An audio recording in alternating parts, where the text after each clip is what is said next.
ito ang gusto kong talakayin natin sa araw na ito.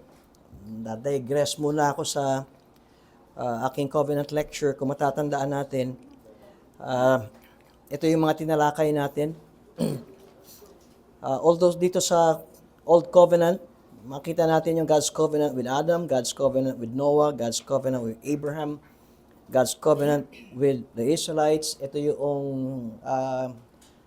binigay ng Diyos ng covenant sa Mount Sinai, or maaring tawaging Sinaitic covenant. And then God's covenant with David at ang New Covenant. So dalawa ang makikita natin sa Bible, the Old Covenant and the New Covenant. At ito yung basis natin kung bakit pinag-aaralan natin ito, dahil ito ay nasa 1689 Baptist Confession of Faith. At yan ay nabasa na natin. At dito siguro ang emphasis na gusto kong makita natin, yung pinag-uusapan natin ng covenant, the Old and the New Covenant, is that in paragraph 3, this covenant is revealed in the gospel. First of all, to Adam in the promise of salvation by the seed of the woman, and afterwards by further steps. Alam nyo, yung further steps na yan ay parang napakasimple pag binasa natin, pero nandito yung gist o yung focus ng Reformed Baptist, particular Baptist, 17th century Baptist, yung paliwanag ng further steps, until the full discovery thereof was completed in the New Testament. And it is founded in that eternal covenant transactions that was between the Father and the Son. Yung sinasabi nating eternal covenant transaction that was between the Father and the Son, kailan nangyari ito? Ito yung nangyari na mayroong covenant ang Father and Son, sama na natin ang Holy Spirit doon, before the foundations of the world. So, ito yung tinatawag natin na covenant of redemption. Yan yung eternal covenant transaction that was between the Father and the Son about the redemption of the elect. So doon pa lamang sa covenant ng Ama at ng Anak ay ang makikita natin na ililigtas ay ang mga pinili, ang mga elect, ang mga hinirang. At ito ay by grace. And it is alone by the grace of this covenant that all the posterity of fallen Adam that ever were saved did obtain life and blessed immortality, man being now utterly incapable of acceptance with God upon those terms on which Adam stood in his state of innocency. Ito yung classifications ng God's covenant. Natalakay na natin ang covenant of redemption. Last week, nakita natin ang covenant of grace. At ang susunod na classification ay, last week ay covenant of works. Ngayon, ang susunod ay covenant of grace. Pero sabi ko mag-digress muna ako before tackling yung covenant of grace. Ay doon muna tayo sa definition. Bantayan natin yung mga nagsasabing bakit ba natin pinag-aaralan ang covenant theology. Wala naman yan sa Bible. Kapag ka ganoon ang dahilan at paliwanag lagi natin, yan yung word concept fallacy. Na hindi ibig sabihin wala sa Bible, ay hindi na natin to bibigyan ng pansin. Sabi ko nga, ang Trinity ay wala sa Bible, pero ito ay napaka-importanting doktrina ng isang Kristiyano. Alam ba nyo, pag di kayo naniniwala ng Trinidad, ay sa church history, hindi kayo kinikilalang Kristiyano. Kaya, ang core, ang major na belief natin bilang Kristiyano, may isang Diyos, at ang isang Diyos na ito ay may tatlong persona, ang Ama, ang Anak, at ang Espiritu Santo. Kaya tingnan ninyo, wala yung Trinity sa Bible, pero nandoon maliwanag ang turo. And ganoon din ang God's covenant. Wala tayong makikitang covenant of redemption, covenant of works, covenant of grace, pero nandiyan ang mga katuruan na yan sa Bible. Kuminsan, ang danger ay kaisipan niya ng tao. Ganun lagi ang sinasabi nila, kaisipan ng tao. At dahil sa kaisipan ng tao, kaya tayo napapahamak, gumagawa ng doctrine. Ang point natin, ang doctrine natin ay dapat nanggagaling sa Scripture. At kung makikita natin yung mga yan sa Scripture, at yan ay inilagay para mabilis nating makasunod at maunawaan kung bakit merong ganitong mga terminology. Sa Bible, meron tayo makikitang dalawang uri ng covenant. Unconditional covenant, tsaka conditional covenant. Ang isa sa makita nating unconditional covenant ay yung kay Noah. Ang point, kahit na gaano kasama ang tao, ang binigay ng Diyos na covenant ay hindi niya sisirain ang mundo.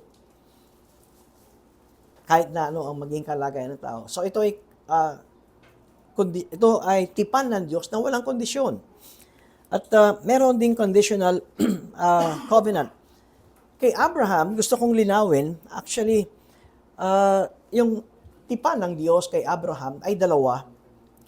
Meron tayong makikitang unconditional na tipan ng Diyos kay Abraham. At ano ito? Bibigyan kita ng anak na marami. At sa lahi mo ay bibigyan ko sila ng lupa. Yun yung pangako ng Diyos kay Abraham nung tinawag niya si Abram, ang pangalan noon, at lumabas sa kanyang bayan. At pararamihin ko ang iyong anak. At sa iyong lahi ay magkakaroon ng mga hari. At doon sa iyong lahi ay merong isang binhi na magbibigay ng pagpapala sa buong mundo. Yan ay unconditional na tipan ng binigay ng Diyos kay Abraham. Pero bakit ko siya inilagay sa conditional? Meron din siyang kondisyon sa tipan ng Diyos, yung pagtutuli, yung circumcision. Ang circumcision ay dapat ang mga anak na lalaki, pagdating ng 8 araw, ay tutuliin. At kapag hindi ito tinuli, hindi sila kabilang doon sa mamanahin ng lahi ni Abraham na yung promised land. Mapapansin natin na yung tipan ng Diyos kay Abraham ay para sa kanyang bayan. Okay? Ayan ay sa bayan ng lahi ni Abraham. At yan ay ang mga Hudyo, mga Israelita. Yung pagtutuli, inyong makikita, yan ay individual na kondisyon na dapat ang mga, kung ikaw ay galing sa lahi ni Abraham, ikaw ay tuliin. Kaya para maunawaan natin, no, itong takbo ng ating pag-aaral ay tingnan natin itong unconditional covenant at saka conditional covenant. At ganoon din kay David, merong kanina binasa ko sa inyo na merong tipan ang Diyos na sa lahi ni David ay merong magiging isang hari at maghahari ito ng pangwalang hanggan. Nakita niyo na kahit gaano kasama ang naging kasaysayan at takbo ng mga Hudyo at ng mga Israelita, naisilang pa rin si Jesus. Kahit na sila ay dinala na sa yung Northern Kingdom, naging bihag ng Assyrian, Southern Kingdom, naging bihag ng Babylonia. Pero, binalik sila ang Babylonian captivity, binalik sila sa Jerusalem, at pagkatapos dito lumabas ang lahi, at ito ay si Jesus ay naisilang. Iyan ay makikita natin na mayroong promise, covenant ang Diyos kay David na unconditional, pero yung sinasabi nating conditional na tipan ng Diyos kay David, si David bilang hari ay dapat sumunod sa utos ng Diyos. In fact, pag nakita natin sa Deuteronomy, tungkulin ng hari, isulat ang lahat ng law. Handwritten. Hindi sila kukuha ng secretary para sila ay isulat. Sila mismo ang magsusulat. Anong purpose nun? Para kanilang masunod. Hindi lamang mabasa, ngayon isusulat nila para ito ay pumasok sa kanilang kaisipan at puso at sundin ang utos ng Diyos. At ano nangyari? Hindi nasunod ang utos ng Diyos. At ito yung covenant of redemption na sinasabi natin sa Ephesians 1, Titus 1, 2 Timothy 2, yan ay pagpapakita na bago pa nilikha ng Diyos ang lahat, ay mayroon ng plano ang Diyos. Kaya nga sinasabi natin na kung maunawaan natin ang covenant of redemption, kung may plano na ang Diyos at mayroon ng pinili ang Diyos, so gayon ang kondisyon ay hindi nakasalalay sa atin. Ang kondisyon ay sa gawa ng Panginoong Jesucristo. Anong gagawin natin? Tanggapin lang natin ang ginawa ng Panginoon. So, covenant of redemption is not conditioned upon us. Hindi tayo kasama doon sa tipan na yun. Ang partido na nag-uusap dito sa covenant of redemption is the Father and the Son. All we have to do is receive kung ano yung ginawa. Kaya yan ay makikita natin na preparatory sa covenant of grace. Ito yung tinalakay natin last week, a conditional covenant, ang covenant of works, at yan ay nagsimula kay Adam. At nawa, makita nyo ang bahagi ng covenant of works, may partido at mayroong batas, may condition, may prohibitions, may reward at may sanction, may punishment if you disobey. At yan ang covenant language, obey it and good comes, disobey it or break it and bad comes. Tinalakay natin ang federal head, hindi ko nagtatalakayin yan, pero makita lang natin dito, by the way, yung failure ni Adam ay ang siyang tagumpay ng Panginoong Jesucristo. Kung bakit meron tayong kamatayan, kung bakit tayo namamatay, ay dahil yan sa parusa doon kay Adam sa Garden of Eden. Yung tagumpay ni Kristo, ang siya nagbigay ng buhay na walang hanggan, at tinalakay din natin yung imputation.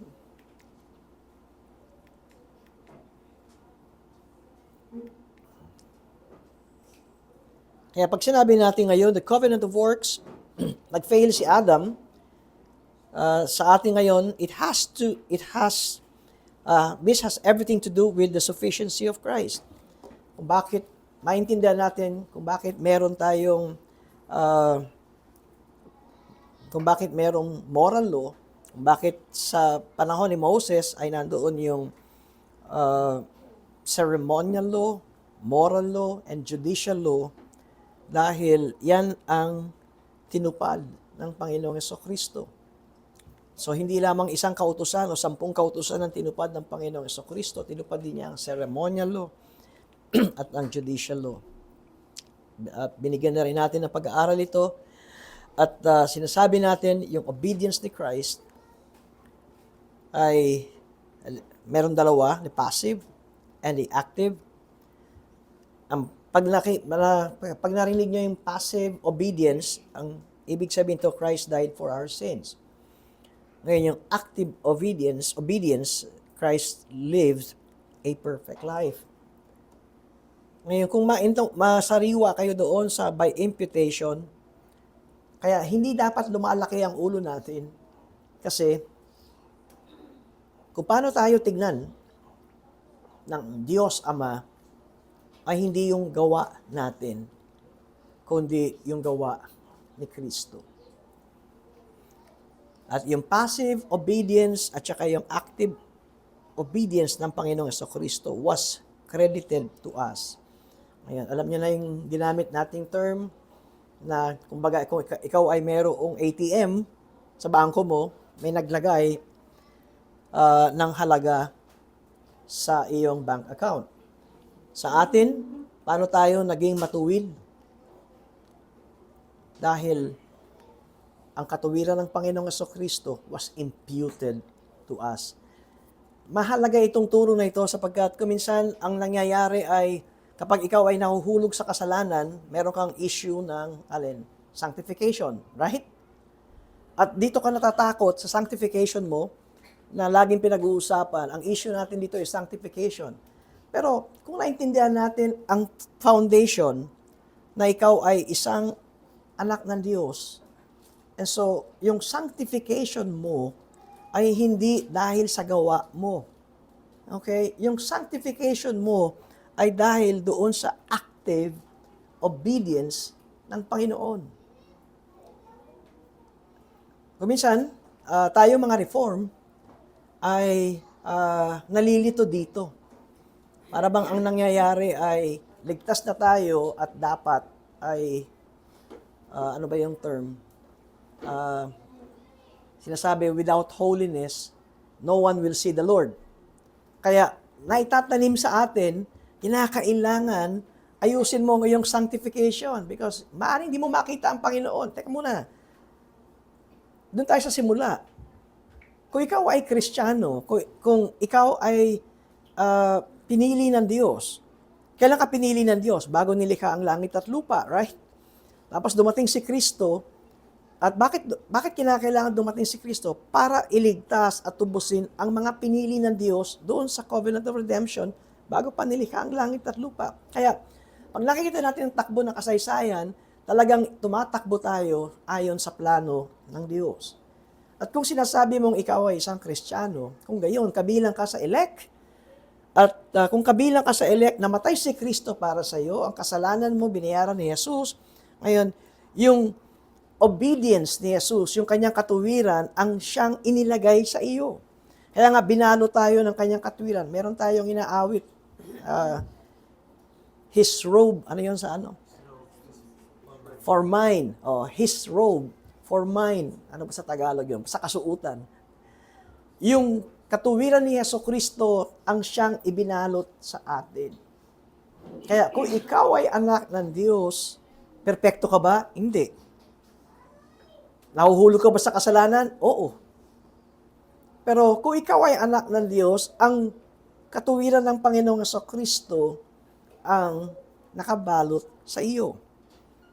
Kaya, sinasabi ko nga, kung ikaw ay anak ng Diyos, kaya yung Espiritu Santo nananahan sa iyo. Tama? So, mayroon kang butil ng Espiritu Santo, ng salita ng Diyos. Ito ay mamumunga dahil ito ay buhay. Kaya, yung issue mo ng sanctification ay hindi yung tinatrabaho mo, pinipilit mo. Ito ay lalabas at mamumunga dahil ikaw ay anak ng Diyos. Hindi yung katulad ng kinakailangan trabahuin. Kaya, kuminsan dito nalilito ang Reformed teaching sa issue ng sanctification. Na kuminsan ay nagiging parang gawa ng tao.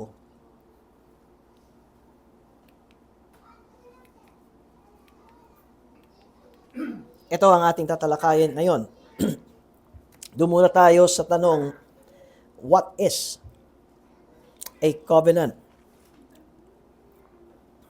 Importante itong pag-aaral natin ito sapagkat dito magde-develop yung pinag-aaralan natin about covenant theology. Number one, makita natin, paumanhin, wala na akong slides dyan. A covenant is a guaranteed commitment. Meron kayong matatandaan, guaranteed commitment. Ngayon, pag sinabi natin may tipan, may dalawang partido. Meron dalawang partido at itong dalawang partidong ito ay gumagawa ng kanilang pangako. And so two parties make commitments to one another. Kadalasan, ang laman ng tipan ay gagawin ko. O kaya, gagawin mo. Yun yung tipan. Gagawin ko ito sa iyo, gagawin mo iyan sa akin. Kaya, kapag nakita natin ang statements na ganito, ay doon sa nakita natin na mga different covenants sa Old and New Covenant, ay masasabi natin na mayroong different kinds of commitments. At dahil iba-iba ang commitments na makikita sa covenant, kaya nagkakaroon din ng iba't ibang mga covenants. Kaya meron tayong tatlong covenant na pag-aaralan. Natalakay na natin ang covenant of redemption, nakita natin yung covenant of works. Ngayon, yung covenant of works, ano? Do this and you will live. Gawin mo ito at ikaw ay pagpapalain. Anong tawag doon? Covenant of works. May gagawin ka. Kaya, hindi lamang dahil ikaw ay nangangako ay matawag na natin itong covenant. Ilan ba kayo, ilan sa inyo ang nangako at napako? Di ba? So, a promise or a commitment in of itself, however, is not a covenant.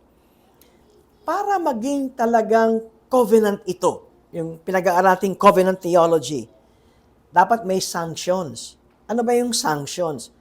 Dapat merong, pag hindi mo to ginawa, ito mangyayari sa iyo. So merong kasama sa inyong kasunduan ay merong threat.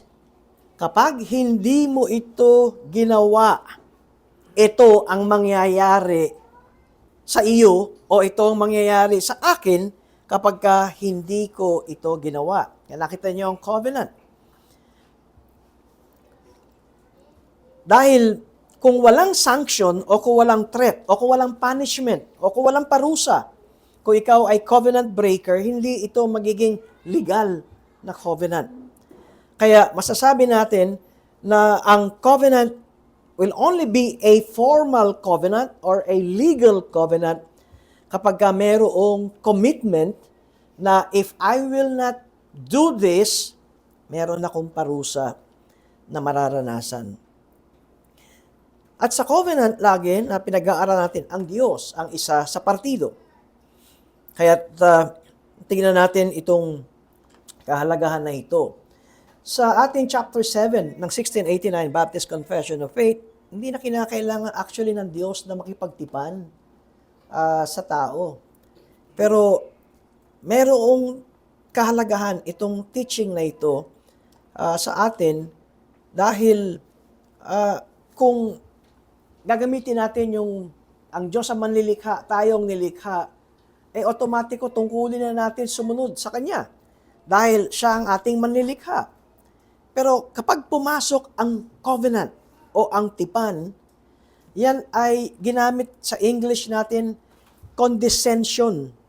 Ito ay, ang Diyos ay bumababa sa atin. Sabi ko nga, ang totoo ay hindi ito natural sa atin sapagkat tungkulin na natin yan na sumunod sa Diyos dahil siya ang manlilikha. Pero ang teaching ng covenant is that all covenants are the result of God's own free initiative to carry out His purposes. At bakit nakikipagtipan ang Diyos sa tao? Para pagpalain ang tao. To do good to mankind. Kaya, kung minsan akala natin na ang Old Covenant ay wala tayong makikita ron na mabuting layunin ng Diyos. Meron. Ang katuruan ng Covenant theology is to do good to mankind. Gusto kong i-quote si Nehemiah Cox sa kanyang libro na A Discourse of the Covenants. And by the way, si Nehemiah Cox ay isa sa framers ng 1689 Baptist Confession of Faith. Ito ang sinabi niya, the immediate and direct end, therefore, of God's entering into covenant with man at any time, so far as concerns man himself, is the advancing and bettering of his state. Kaya ang pakikipagtipan ng Diyos sa tao ay isa ikabubuti ng tao. God did never make a covenant with man wherein His goodness to him was not abundantly manifest. Yea, such is His infinite bounty, that He has proposed no lower end to His covenant transactions with men than to bring them into a blessed state in the eternal fruition of Himself. Kaya, ang covenant ay, kaya mayroong pakikipagtipan ang Diyos ay upang pagpalain ang tao.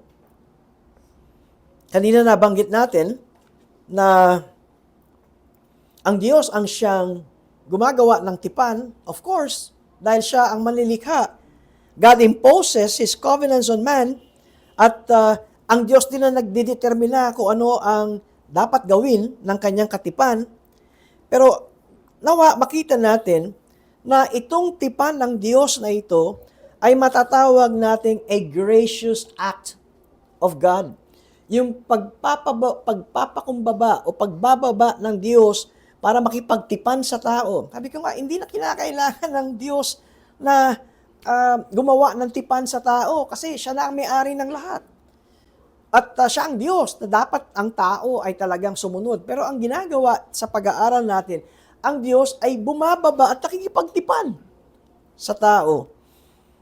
Kaya yan ay makita natin na gracious and kind condescension.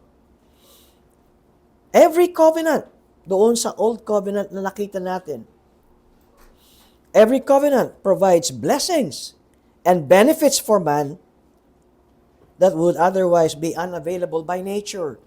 Kung atin lamang susukatin yung pagiging likha natin, at sasabihin natin na itong pinag-aaral nating covenant, bakit mayroong covenant? Dahil gusto ng Diyos na ang tao ay kanyang pagpalain. And so, covenants advance man's communion with and enjoyment of God beyond nature. Si Nehemiah Cox, ang sinabi niya, covenant is a declaration of God's sovereign pleasure, considering the benefits He will bestow on man, the communion they will have with Him, and the way and means by which this will be enjoyed by them. Ngayon, ang covenant ay kinakailangan mayroong sanction. Kailangan mayroong threat. Ang ibig kong sabihin, may parusa kapag hindi mo ito tinupad.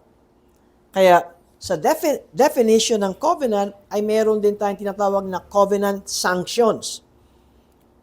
Ano ba yung covenant sanctions? Ito yung pag-ingatan mo ito. Dahil pag hindi mo tinupad ang tipan natin, ay merong mangyayari. Kaya magmula doon sa covenant, sa Old Covenant na pinag-aaralan natin, kung bakit kinakailangan na merong sanctions o merong wag mong sasawayin ito o wag mong lalabagin ito, ay upang tiyakin na tayong dalawa ay magiging seryoso sa ating tipan. Kasi kung walang parusa, parang wala lang. Pero kung mayroong nakakabit na threat o kaya sanction, that makes a covenant sinasabi natin na official or legal. Kaya, ang threat o ang sanctions ensure that all commitments will be fulfilled. Na ito ay iyong tuparin. At kung ikaw ay nangako sa iyong tipan, dapat mong sundin. Yung nangyari kay Abraham, noong kumuha siya ng hayop at hinati niya ito, yan ay ancient Near East practice. Ibig sabihin, yan na ang naging kasanayan ng paggawa ng tipan. In ancient Near East, ang covenants ay meron ding threat. Ngayon, alam niyo kung bakit pinapatay at hinahati ang hayop. Kasi symbolically yon. Yung paghati ng hayop sa dalawa at paglagay sa dalawang panig at kayo ay maglalakad sa gitna noon, ano nyo ba ang sinasabi nyo? Pag ako'y hindi tumupad sa ating tipan, ganito ang mangyayari sa akin. Yun ang image na ipinapakita. Itong hinati na hayop ay vivid image of the consequences of infidelity. Kaya nga sinasabi natin, ang covenant ay merong seremonya, merong formal ceremony. Para ma-formalize ang commitment ng dalawang partido, ay merong threat. Okay? Merong kang dinadaanan na dalawang patay na hinati. At nasa isipan mo na ito yun. Kung ako ay hindi tumupad sa ating usapan, ganito ang mangyayari sa akin. Kaya ito ang importante sa ating pag-aaral ng covenant. Sa Jeremiah 34, verses 18 to 20, kung kaya niyong sabayan ito sa ESV, Jeremiah 34, starting sa verse 18, ito ang sinabi ng Diyos. Jeremiah 34:18 to 20. And the men who transgressed my covenant and did not keep the terms of the covenant that they made before me, I will make them like a calf, batang baka, that they cut in two and pass between its part. Itong mga Israelitang hindi tumupad sa aking tipan, para silang yung baka na hinati sa gitna. Sa verse 19, the officials of Judah, the officials of Jerusalem, the eunuchs, the priests, and all the people of the land who passed between the parts of the calf, and I will give them into the hand of their enemies, and into the hand of those who seek their lives. Their dead body shall be food for the birds of the air, and the beasts of the earth. Nakita niyo ang tipan? Pangako. Okay, pero ito ay pangako na may sumpa. Nakita niyo yung covenant? It is an oath with a curse. Dahil ang sinasabi ng Diyos, kapag hindi nyo tinupad ang inyong pangako, mangyayari sa inyo ang ginawa natin na pagkatay ng baka na ihinahati sa gitna. Sa Psalm chapter 50, verse 5, awit 50, talatang 5, Gather to me my faithful ones, who made a covenant. Pero merong karugtong, who made a covenant with me by sacrifice. Nakita ninyo, ang covenant sa Diyos ay laging merong kinakatay. Dahil ito ay pagpapaalala na kapag hindi nyo tinupad ang tipan, matutulad kayo sa kinatay na hayop. Ngayon, merong tayo makikitang tipan, covenant, na walang kinatay na hayop. At ito ay yung tipan ni Jonathan kay David. Si Jonathan ay anak ni Haring Saul, at si Haring Saul ay hindi ang totoong hari na gusto ng Diyos na maghari sa Israel. Ang nangyari dito ay gusto ng bayang Israel na magkaroon sila ng haring katulad ng mga bansa nila, nakaratig bansa na may hari, gaya-gaya. Alam niyo kung bakit inihiwalay ng Diyos ang Israel? Ayaw ng Diyos na ang Israel ay manggaya sa kapwa nilang karatig bansa. Gusto nilang magkaroon ng hari kasi yung mga ibang bansa may hari. At nakalimutan nila, ang Diyos ang kanilang hari. Kaya yun yung aking sermon kanina. Ipinakikita na ang Diyos ng Israel ay Diyos ng hari. Meron siyang hukbo, yung God of Hosts. Meron siyang sundalo, meron siyang hukbo. Anyway, ito ang tipan ni Jonathan kay David. Dahil si Jonathan, alam niya na ang talagang hari ay si David at hindi yung kanyang tatay. Tapos na yung panahon ng kanyang tatay. Okay, 1 Samuel chapter 20. Talatang 12 hanggang 16. And Jonathan said to David, The Lord, the God of Israel, be witness. Okay? Ang Diyos ang maging saksi sa atin. When I have sounded out my father about this time tomorrow, or the third day, behold, if he is well disposed toward David, shall I not then send and disclose it to you? Alam niyo ang kwentong ito. Gusto nang patayin ni Haring Saul si David. At dahil dito, si David ay lumayas na sa presensya ni Haring Saul. Ito ang sabi ni Jonathan, kung maganda na uli ang mood ng tatay ko, papaalam ko sa iyo. Yun yung sinasabi dito sa kwentong ito. Verse 13, but should it please my father to do you harm, kung gusto ka pa rin patayin ang tatay ko, the Lord do so to Jonathan, and more also if I do not disclose it to you, and send you away, that you may go in safety. May the Lord be with you as He has been with my father. Pag hindi ko ito ginawa sa iyo, David, ano ang kanyang sinabi? Ang Diyos ang siyang hahatol sa akin. Tapos sa verse 14, if I am still alive, show me the steadfast love of the Lord, that I may not die. Verse 15, and do not cut off your steadfast love for my house forever. When the Lord cuts off every one of the enemies of David from the face of the earth. Tingnan nyo, in verse 16, and Jonathan made a covenant with the house of David, saying, may the Lord take vengeance on David's enemies. Ano ang gusto ko makita natin dito? Walang pinuputol o kinakatay na hayop, pero mayroong pangako. Mayroong commitment si Jonathan kay David na babantayan ko ang kapakanan mo. Kung maganda na ang mood ng tatay ko, sasabihin ko sa iyo. Pero kung gusto ko pa rin patayin ang tatay ko, sasabihin ko sa iyo.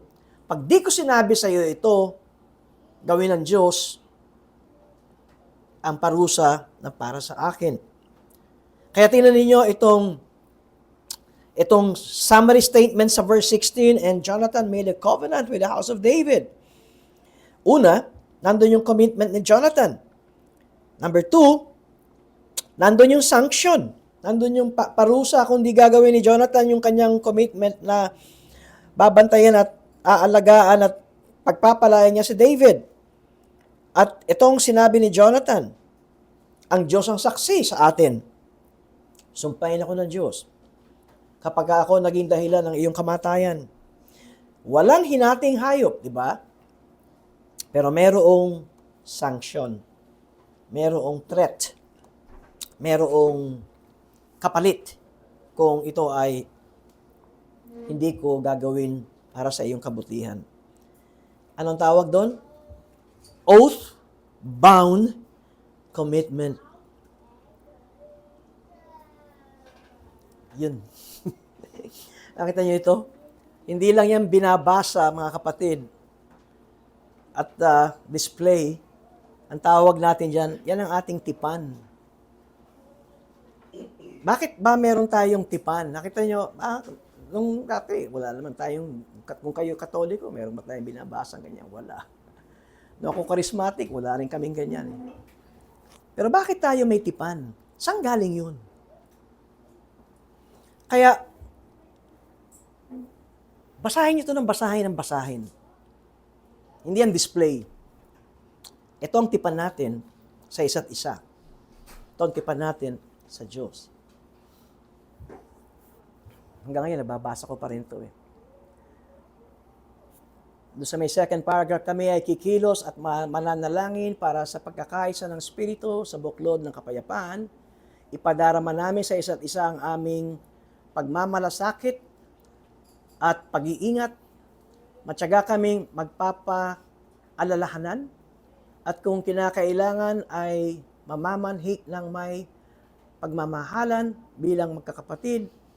Makikigalak kami sa mga nagagalak at magtutulungan buhatin ang mga pasanin at kalungkutan at bawat isa na may pagdamay at pagsinta.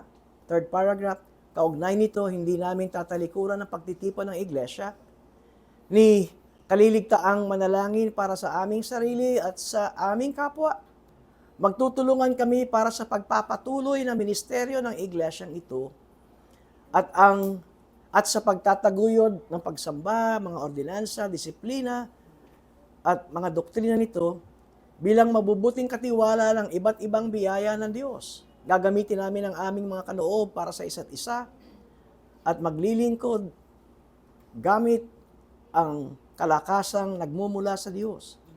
Habang pinapasagana kami ng Panginoon, kami ay mag-aambag ng masaya at palagian bilang pakikibahagi namin sa ministeryo at sa mga gastusin ng iglesia sa pagtulong sa mga nangangailangan at sa pagpapahayag ng ebanghelyo sa buong mundo. Sisikapin namin gawin ang lahat ng mga bagay na ito na nakikita nga naming ipinag-uutos ng Diyos sa banal na kasulatan at kanyang hinihingi sa lahat ng mananampalataya habang sila ay nabubuhay sa sanlibutan. Kaya't kung mangyari man na kami ay lilipat sa ibang lugar, agaran din kaming hahanap ng isang iglesia roon kung saan may pagpapatuloy namin ang diwa ng tipan na ito at ang mga alituntunin ng salita ng Diyos. Ngayon, kaya ko binasa ito, ay sabi ko nga, yan ay hindi lamang display. Kasi meron tayong pinagbatayan ito. Alam mo, wala lang dyan, tamaan ako ng kidlat kapag hindi ko tinupad. Walang threat, di ba? Yun ang tipan natin, pero dahil tayo ay nasa ilalim na ng bagong tipan. Pero pag nakita natin ang history ng covenant, ang sinasabi natin ay merong ginawa ang Diyos kay Abraham sa Genesis 15, talatang 9 at talatang 10, na inutusan ng Diyos si Abraham na magputol ng mga hayop, assorted animals, sa gitna at inilagay ito sa dalawang gilid in opposite sa magkatapat. Pagkatapos, alam niyo sino ang dumaan doon? Sa Genesis 15, ang Diyos lamang. Hindi dumaan si Abraham. Bakit ganon? Bakit ganon?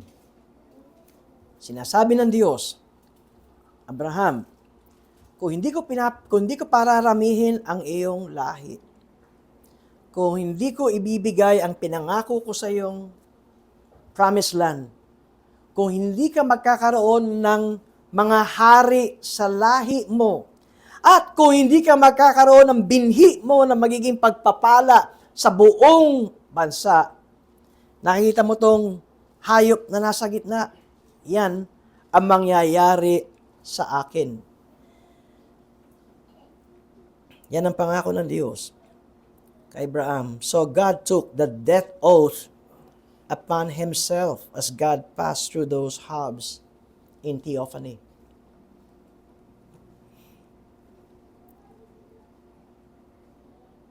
At yun ang pinangako ng Diyos kay Abraham.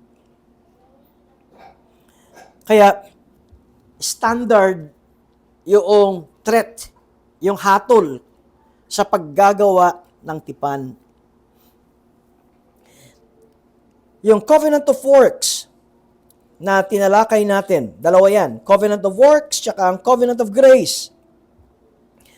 Ang covenant of works is a covenant that suspends the enjoyment of its blessing on obedience to precepts. Mapuputol ang blessing kung may paglabag ka. And so, a covenant based on a commitment of obedience to a command is a covenant of works. Ano naman ang covenant of grace? A covenant based on a commitment of promise. Kung ito'y pangako, merong isa, tipan na susundin, pag di mo sinunod, may parusa. Ang covenant of grace ay tipan batay sa pangako. Kaya nga sabi ko, yung kay Abraham, ay makikita natin na mayroong biyaya na pinangako ang Diyos dahil kahit na pasaway ang mga Israelita, and yet lahat ng pangako ng Diyos ay nangyari kay Abraham. Dahil yan ay pangako ng Diyos. Sa tipan ng gawa, o covenant of works, you must earn the reward. Ika nga you get what you put in. Yung you reap what you sow. Aanihin mo yung iyong tinanim. Anong iyong itinanim, yun ang iyong aanihin. Sumunod ka, pagpapalain ka. Sumuway ka, susumpain ka. Ngayon, ang covenant of grace ay katiyakan ng blessing at yung blessing na yan ay batay sa pangako ng Diyos.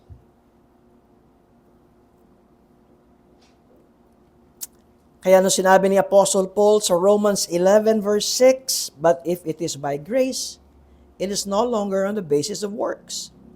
Otherwise, grace would no longer be grace." Romans 4 and 5, "Now to the one who works, his wages are not counted as a gift, but as his due. And to the one who does not work but believes in him who justifies the ungodly, his faith is counted as righteousness." Galatians 3:18, "For if the inheritance comes by the law, it no longer comes by promise, but God gave it to Abraham by a promise." Kaya, ang covenant of works, do this and you will live. Ang covenant of grace, binuhay ka muna ng Diyos and you will obey. So in the covenant of grace, the blessings are external to the covenant partner and are imputed to him apart from merits or works. Now, naintindihan ba natin ang covenant of grace? Wala kang ginawa. Ito'y binigay sa iyo. It was imputed to you apart from merit or works. One does not need to earn the blessings of the covenants, but rather one simply receives the blessings of the covenant.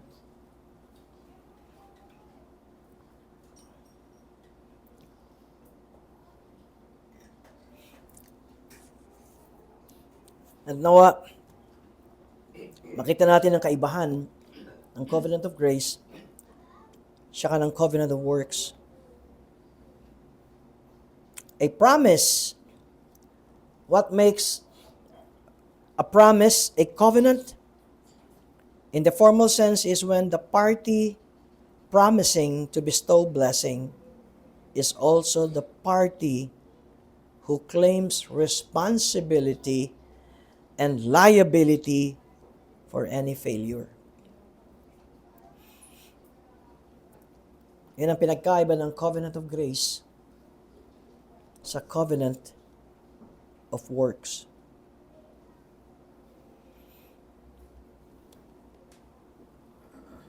At sabi ko nga, tatandaan natin lagi, ang covenant ay may sanction. Ba't kinakailangan may threat? Ba't kinakailangan may babala? Yan ang garantiya na ang siyang nangangako will make good on the promise, and that solemnizes a promise as a covenant. This I will end sa covenant. 4 minutes. Kung meron kayong tanong, yan.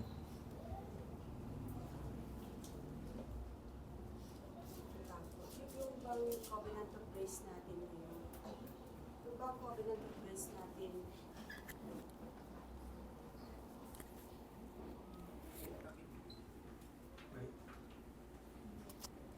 Hindi, sa mic. Pastor, ang tanong ko po ay yung ating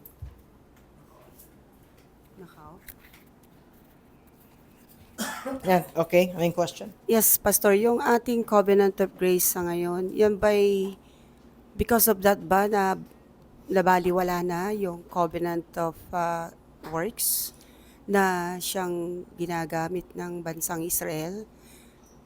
Or kung ito ay hindi nabaliwala, ibig sabihin, ah pina, pina, tawag to, para bang yung ipinangako ng Diyos sa bansang Israel ay kanyang tutuparin. Like, hindi niya papabayaan ng bansang Israel sapagkat ang covenant niya ay may threat siya na siya mismo ang nagpakita na dumaan siya sa patay na hayop na itong mangyayari sa akin kung hindi ko tutuparin ang pangako ko na iingatan niya ang bansang Israel.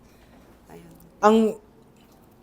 Ang mga grupo ng mga Christian na hanggang ngayon nakatutok sa Israel at yung ethnic Israel, yung bansang Israel, kung makikita natin ay natapos na yon, yung pangako ng Diyos sa Israel. Bakit ko sinabing natapos na yon?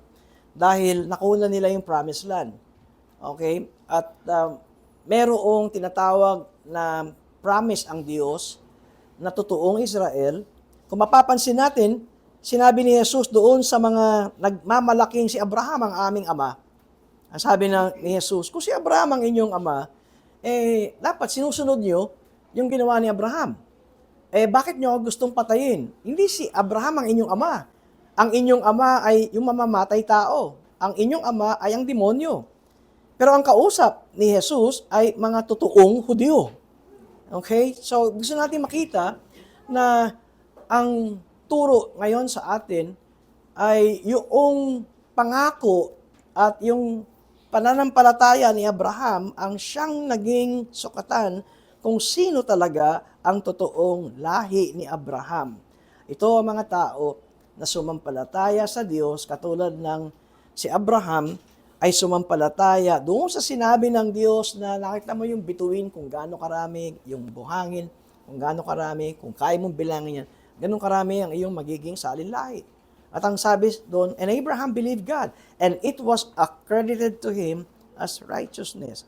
Ngayon, yung hanggang sa ngayon, ay tumitingin pa rin sa literal na Israel na sinasabing chosen nation of God, ay dapat maging tama ang ating pagkaunawa kung paano tumatakbo ang pagpapahayag ng Diyos. Tama sa umpisa, ipinakita na ang Israel ay literal, na tinawag na hinirang na bayan. Totoo na inihiwalay ng Diyos ang Israel sa ibang bansa. Kaya nga, mayroong marka ang Israel ng pagtutuli. Ang mga lalaki na tinuli ay ito ang marka ng literal na Israel. Pero, hindi doon natatapos ang pagpapahayag ng Diyos dahil ang talagang Israel ng Diyos ay hindi tinuli sa laman, tinuli saan? Sa puso. Kaya, yung circumcision by the heart, ang totoong tinuli ng Diyos at yan ay tinuli sa Espiritu.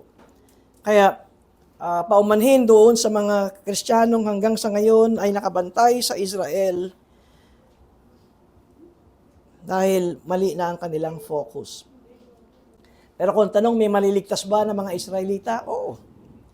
Ang Diyos ang nakakaalam kung ilan ang eksaktong bilang ng mga maliligtas na mga Israelita. Ang mahalaga ay mayroong maliligtas na hindi lamang Israelita, mayroong maliligtas na mga Hentil.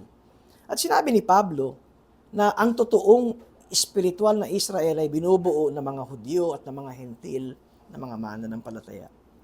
Kaya,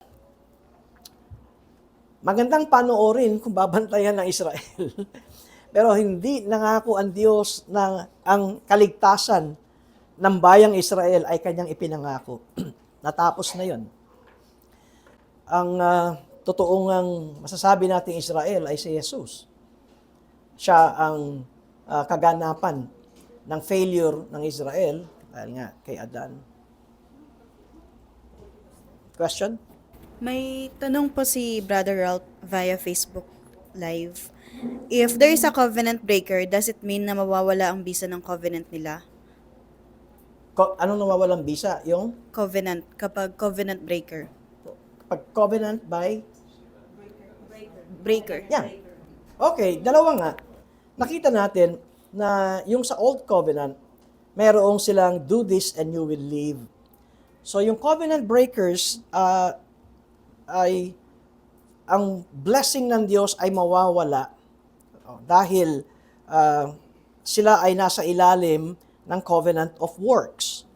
Ang covenant of works ay kinakailangan na meron kayong pagtupad para kayo pagpalain.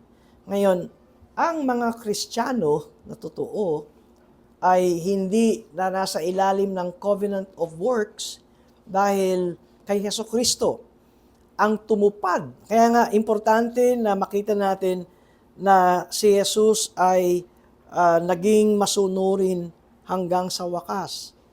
Na siya ay tumupad ng kautusan ng Old Covenant. Kaya nga sinabi niya, naparito ko hindi upang alisin ang kautusan, kundi upang to fulfill, upang gampanan ito. Ngayon, kaya masasabi natin, yung ginawa ng Panginoong Jesus ay under ng covenant of works. Yung failure ni Adan, ang siyang napagtagumpayan ni Jesus.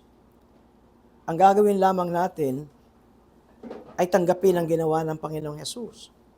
Kaya yung tanong na yung covenant breakers, ang sinasabi natin covenant breakers ay nasa ilalim ng covenant of works. Pero tayo ngayon, kung ikaw ay isang Kristiyano, ikaw ay nasa ilalim ng covenant of grace, hindi yan mawawala dahil ang nangako at gumawa ay isang partido lamang, ang Diyos. Sa covenant of works, dalawa ang partido, ang Diyos at ang tao. Sa covenant of grace, ang Diyos lang. Anong tungkulin ng tao? Tanggapin ang ginawa ng Panginoon. Kaya nga, kung magiging maliwanag sa atin yung turo na yon, ginampanan lahat ng Panginoong Kristo ito, siya ang umako ng kabayaran, ang tanging gagawin natin ay tanggapin ang alok ng Diyos. Anong tawag doon? Biyaya. Ano ang pinagkaiba ng habag at biyaya? Ang habag ay humihingi ng awa sa hari dahil tayo ay karapat-dapat parusahan.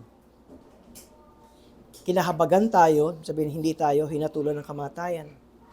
Ang biyaya ay may gumawa para sa atin. At ang kailangan nating gawin ay tanggapin ang ginawa. At yan ay gawa ng Panginoon. Kaya kung maintindihan natin ito, yung pagsamba natin sa Diyos, alam niyo, yung paglilingkod natin sa Diyos, kung talagang maliwanag sa atin ang covenant of grace, hindi tayo mag-i-struggle trying to please the Lord. Dahil we are under grace. Ang sasabi lamang nila ay, baka umabuso ka, abusuhin mo yung biyaya. Ang nangaabuso ay, I wonder kung sila nga ba ay nakakaintindi talaga ng biyaya ng Diyos o sila nga ay nasa ilalim ng covenant of grace. Question? Nawa, maliwanag sa atin ang definition. Let's pray. Tapos awit tayo ng closing hymn. Marami pong salamat, Panginoon, sa pag-aaral po namin ito. At nawa sa series ng aming Covenant Theology sa church na ito ay maging maliwanag sa amin at ma-enjoy namin na kayo po ay nakipagtipan sa tao. At lalo na kami, ma-enjoy namin na kami ay nasa ilalim ng tipan ng biyaya. Ito po ang aming dalangin sa ngalan ni Jesus. Amen. Awitin po natin itong last hymn, tumayo po tayo.